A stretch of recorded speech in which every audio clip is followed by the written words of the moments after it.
आज शिक्षा के साथ स्वास्थ्य का होना भी बहुत जरूरी है, जिस कारण से आज शिक्षा के साथ स्वास्थ्य को जोड़ा गया है। सभी विद्यालयों में इसी तरह एक पीरियड होता है, 1 घंटे के लिए पीटी का समय दिया जाता है, जिस पर उस विद्यालय के सभी छात्र छात्राएं केवल स्वास्थ्य के लिए पीटी पीरियड करते हैं, जिसमें स्वास्थ्य को स्वस्थ रखने के लिए यह व्यवस्था है। और शिक्षा के लिए स्वास्थ्य होना बहुत जरूरी है, क्योंकि स्वास्थ्य के बिना शिक्षा भी आप प्राप्त नहीं कर सकते। इसीलिए इसे इन्हें साथ साथ लेके चलनी है। और आज इस शिक्षा, जो आप सभी जानते हैं, इस राज्य में 24 वर्ष हो रहा है। इस 24 वर्ष के कार्यकाल में सबसे ज्यादा हमारे विपक्षी दल ही सरकार में रहे, करीब 17-18 वर्षों तक, जो पूर्ण रूप से भारतीय जनता पार्टी बने बीजेपी का सरकार सबसे ज्यादा समय इस राज्य में राज चलाने का उन्हें मौका मिला। लेकिन जिस उद्देश्य से इस झारखंड को अलग राज्य बनाया गया, निर्माण किया गया है, उसका मुख्य उद्देश्य यही रहा, झारखंड क्षेत्र में रहने वाले शोषित पीड़ित जनताओं को उत्थान करना। इस क्षेत्र में, झारखंड क्षेत्र में रहने वाले सभी को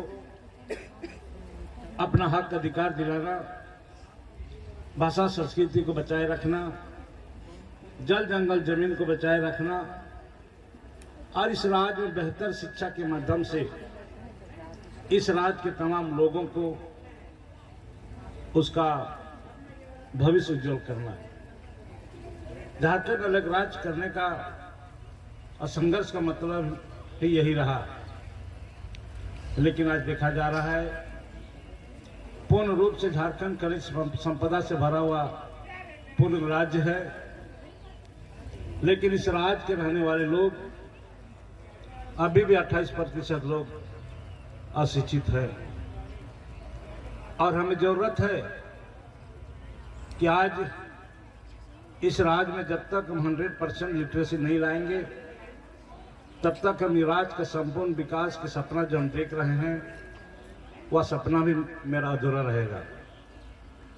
यहाँ के लोगों को शिक्षा ज्ञान होने पर ही आज यहाँ के लोग अपना हक अधिकार के बारे में सोच सकते हैं, और उन्हें कोई भी लोग उसे दिग्भ्रमित नहीं कर सकते हैं।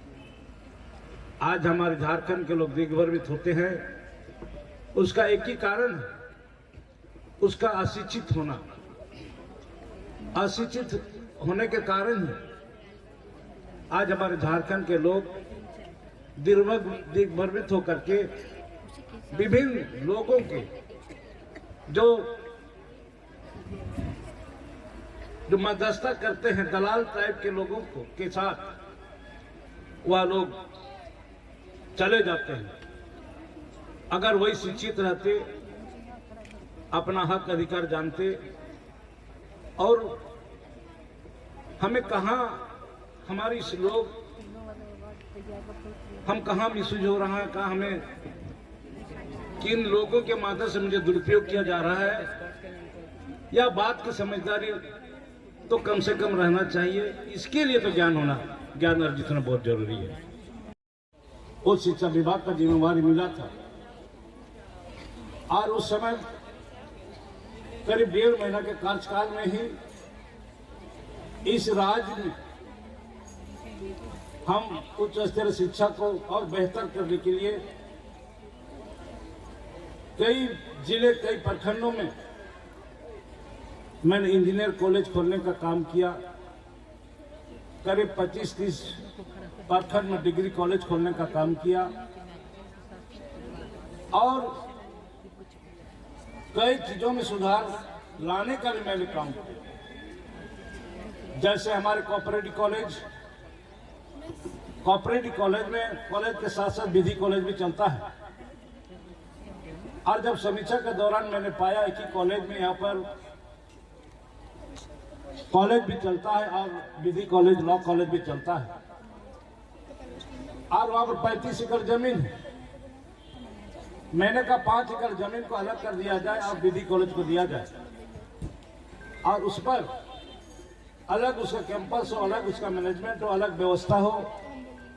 और लगी कि जमशेदपुर कॉलेज शहर में जैसे एक लॉ कॉलेज भी है, उसका अलग सब कुछ बिल्कुल अलग होना चाहिए और उसका हमने स्वीकृति दे दिया और उसका कंस्ट्रक्शन का, बिल्डिंग बनाने के भी जो बजट है उसको भी मैंने स्वीकृति दे दिया और उसे तब तक समय का कार्य में पूरा हुआ।